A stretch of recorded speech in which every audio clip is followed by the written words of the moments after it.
on the streets of Kabul, there is a different sentiment that's been echoing, especially with the civil society. uh, Women are coming out in protest against Pakistan. Now, this sentiment was, of course, reflected in the civil society before too, but now they're out on the street. Now, how do you think this is going to play out in the near future? Now, see, this is it's one part of it gives you some hope that there is, after so much that the Afghans have gone through, they still want to raise their voices, their voice. They really want. They are protesting. Women have, specifically on the women rights and liberties, because women rights and liberties came a long way in Afghanistan, from the repressive regime, what we saw from 1996 to 2001 to now in 2021 till this takeover happened. I mean, it was a phenomenal journey which was covered, with 25% of the parliamentarians being women, and more than about, I think, 65,000 women we had who were working in different segments, teachers, professors, then approximately more than 1,000 journalists. So it was a long journey, and more or less you would agree that that kind of became a benchmark of success for Afghanistan. Multiple other standards, politically kept on struggling. Economically, it was dependent still on the West for everything. But in terms of women rights, it really had this big leap. So that definitely took a complete, hit with the Taliban takeover. And that is that those protests that we've seen women coming out.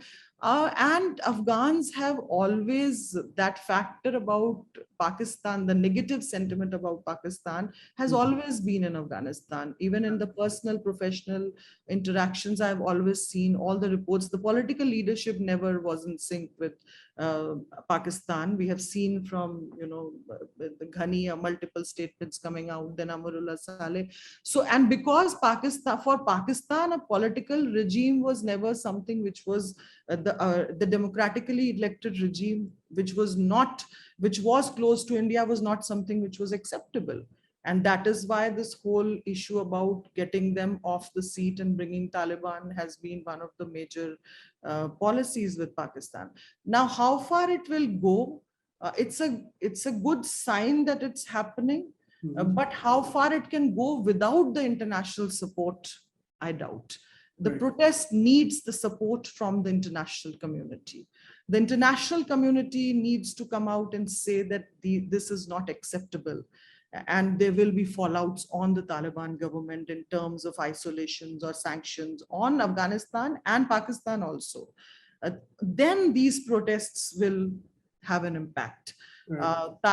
Just the protests without the support from the international community, I doubt can lead to any big change. That's my feeling right now. I can't say, but it doesn't look like, because Taliban believe in the military victory. And that's what they have done till now. Yes. So peaceful protests, how much they can change the mindset of Taliban, especially with the cabinet coming in, where they have not even taken any of the representative from the civilian regime. It's their own faction. So how much they will allow these protests to accommodate in their own policy making, I have my doubts. Till they have fallouts from the international community, and severe fallouts. Please remember to subscribe to us and switch on the notifications for this channel. For our other social media links, more content, and to support our work, please visit citti.net. Dhanyavad. Namaskar.